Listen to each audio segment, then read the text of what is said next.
Hey guys, welcome back and welcome to the brand new workshop.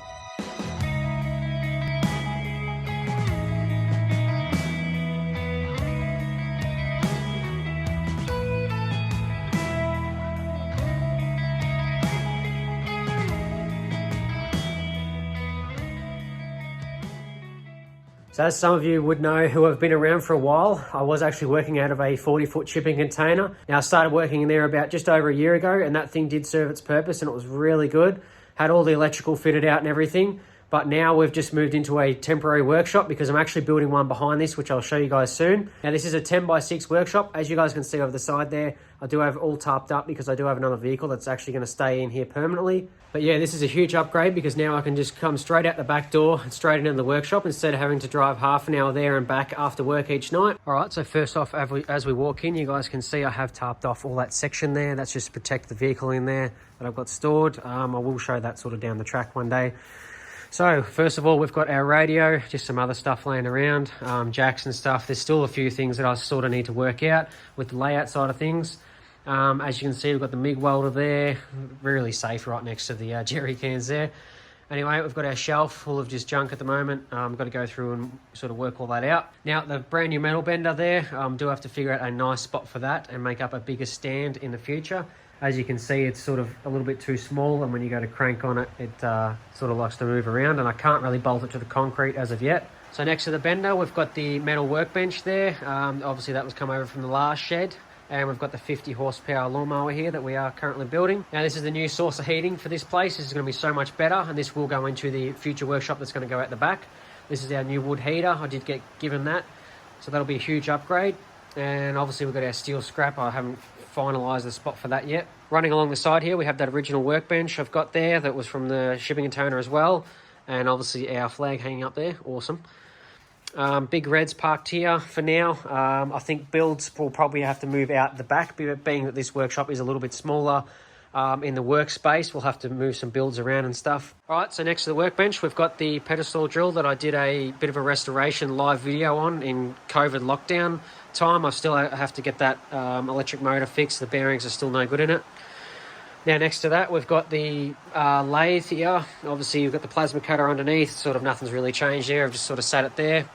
Got the storage cupboard. That's sort of changed. I haven't really got much in there now.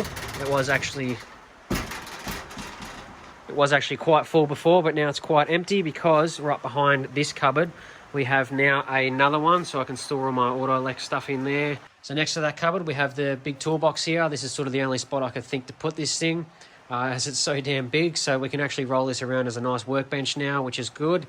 Now above that, we have this storage shelf that I did have above the lathe in the last workshop, so that's quite handy. It's the only place I could put it, being that these, as you can probably see, these walls are not very secure. I'll explain that after. Anyway, so we've just got our drills and all that sort of stuff, and measuring gear, screws and all that sort of random stuff. That's all stores up there nicely. So we do have a little bit of dodginess going on here. Now I did know that when we bought this property, that this shed would have to come down eventually. As you can see up there, we've also got some silicon, not doing too much, but yeah, this shed's been around here for about 40 years. I believe it was on here when the property was built. I'm not sure what they were intending to do here with all the expander foam. That wasn't really going to achieve much. And also they have tried to brace up these columns here. Now the shed probably looks a little bit worse in videos here, but it actually isn't too bad. Now this thing's only going to stand up for about another year, and then we're going to pull it down, and this will become our new driveway down to the back of the shed. All right, so this is outside the workshop, and already, as you guys can see, this thing's definitely seen better days. The bricks are actually starting to crack, and people have tried to repair it with just insulation foam or whatever you call it, that expander foam stuff. So yes, I am very worried about putting things inside. And here is the back side, and that wall is very bad. So it's been braced up inside, so it should be all right for another year until we get our new workshop built, which is actually going to go here. So it's going to be 14 meters long, 8 meters deep, 2.5 off the back fence, so we can store things in the back.